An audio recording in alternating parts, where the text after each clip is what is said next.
don't think fearing them does us much good, but I suppose so. In some cases, I don't think cockroaches are to be feared. I mean, there's a lot of irrational fear of insects. I don't think clothes moths are to be feared either. But, you know, in malarial areas, mosquitoes are kind of dangerous, well, they're extremely dangerous. You know, tsetse flies are dangerous. Obviously, you know, there's all the disease-carrying insects are dangerous. And, you know, if we don't have the, you know, in countries where you don't have the infrastructure to prevent disease, then those insects are to be feared. But they're really to be feared because of poverty. I mean, you know, this used to be a malarial area, and but we don't have this problem anymore. And, you know, even West Nile disease isn't really a serious problem, and Lyme disease isn't a serious problem in the scheme of things. I mean, it is if you get it, but it's not in the scheme of things.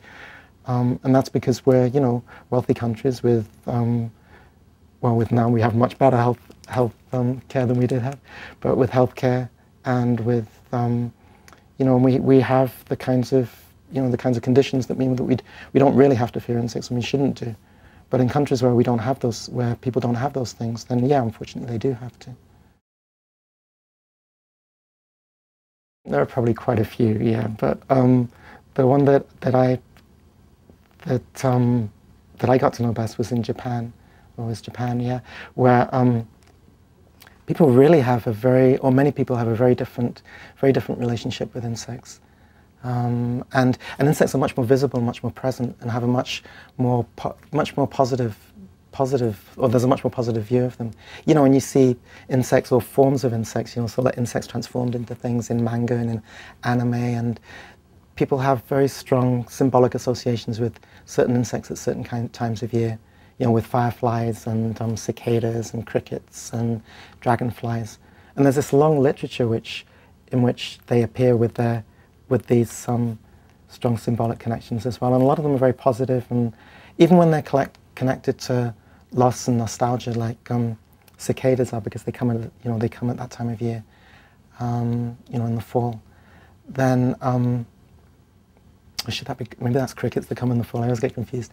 But whichever it is that come in the fall, even though they're, you know, they're sort of connected with sort of loss and the turn of the seasons, it's still a very sort of, you know, affectionate relationship, and people who I spend time with feel a lot more affinity with insects in general, and a lot more, I think, a lot more sensitive to yeah, to their lives, you know, the smallness of their lives and their individuality. Even though, I mean, people still, you know, they like crush roaches and all that kind of stuff too. It's not like you know, it's not, I'm not trying to say everybody's like so in touch with nature or something, but there's just a much stronger connection to particular insects, and they're just much more visible in society in general. I'm not crazy about roaches, but everything else I'm pretty much okay with. Spiders kind of spook me sometimes, but they're so amazing that I can usually get over that. You know, I don't really dislike it. I try really hard not to. You know, but they sort of always take you by surprise, especially, you know, we're infested with water bugs in our apartment. So, you know, sometimes come home and switch on the light and there's, you know, 2 or 3 water bugs scuttling around the room, and, you know, your first reaction is just to be freaked out. It's hard not to be. But then you have to remember they're really tiny. They don't want to be there. They really don't want to be there. They're there. They're in trouble if they're there. They're probably dying if they're already in your apartment, especially the big ones. And they're really, really scared of you. You know, they just want to get out of the light. But it's hard. There's something sort of primal about our response to them, and I don't really understand it, because objectively they're really, really fascinating. But even a photograph of them can make you feel queasy, and I'm not sure why that is. I guess it's because, maybe it's because they're parasitic on us in some way. I don't know, but I really don't. I mean, it's cultural, right? But I don't. Yeah, and like everybody else, I don't react very well to them. But I try really hard not to kill them. You know, I just really want them to go away. I try to tell them to go away, you know, but it doesn't always work.